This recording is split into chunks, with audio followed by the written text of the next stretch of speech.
Et c'est vrai qu'elle sait les ouvrir au bon moment, elle sait, tu vois... Et là, ça va être la 3e année. Ça fait un peu plus de temps que je suis ici, mais le temps de trouver des terres et compagnie, là, ce sera ma 3e année de culture. Ouais. Après, moi, j'avais de l'expérience avant. J'étais maraîcher à mon compte dans le Tarn-et-Garonne et je suis venu ici. Donc, quand je suis arrivé ici, j'avais tout le matériel quoi, pour travailler et vendre. Après, on s'est rencontrés assez vite avec Pierre, d'autres producteurs. Et là, on a lancé le marché. Déjà en vivre. Ouais. Parce que pour l'instant, on n'en vit toujours pas. On est toujours. Moi, je suis toujours dans l'amélioration du jardin parce que moi, j'ai des terres très très pauvres et ça va prendre des années avant que ce soit productif vraiment. Et après, là, à très court terme, c'est un peu renforcer l'esprit coopératif qu'on a lancé en montant l'association. Donc vraiment essayer de centraliser le plus possible les paysans producteurs de notre vallée et donc d'améliorer un peu tout ce qui tourne autour de l'association, la coopérative, le lieu, en termes de stockage, en termes de fonctionnalité de la coopérative en fait. La première année c'était 20, la deuxième 60. Là, je sais pas, on doit être à une 50aine d'adhérents.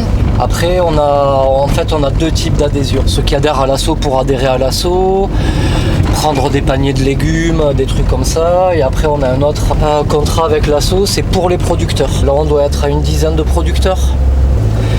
Vu qu'on a aussi des productions différentes. Les éleveurs, c'est pas toutes les semaines qu'ils abattent de la viande. Donc voilà, c'est saisonnier en fait, quoi. On a vraiment du produit saisonnier. On sait que déjà l'aspect vente, on y en a mis un coup et on sait que là, si dès cette année on produit beaucoup plus, on a la capacité de vendre. Et c'est ça qui est compliqué particulièrement en maraîchage, c'est pouvoir allier les deux, quoi. La production prend tellement de temps qu'il y a beaucoup de maraîchers en fait qui ne se rendent pas compte de l'importance de développer le circuit de vente, que ce soit tout seul ou à plusieurs. Ça fait partie de la découverte du métier aussi. Et c'est ça qui est un peu dur aussi. Et, nous, on a tout opté sur la vente directe, entre les paniers, les restos et le marché. Okay. L'hiver, on fait le marché de Quillan aussi.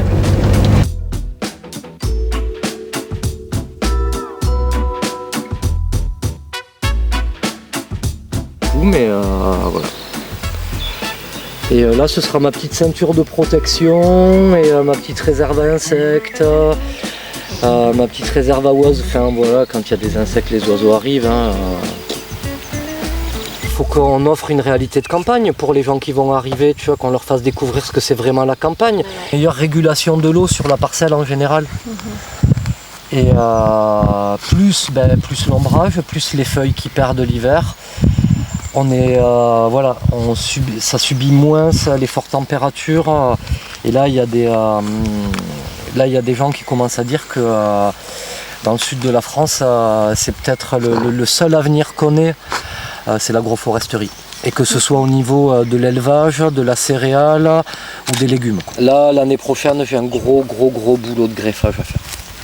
Mais le but là, c'est vraiment la biodiversité, quoi. Et il me tarde de les voir grandir, mais alors. Vraiment.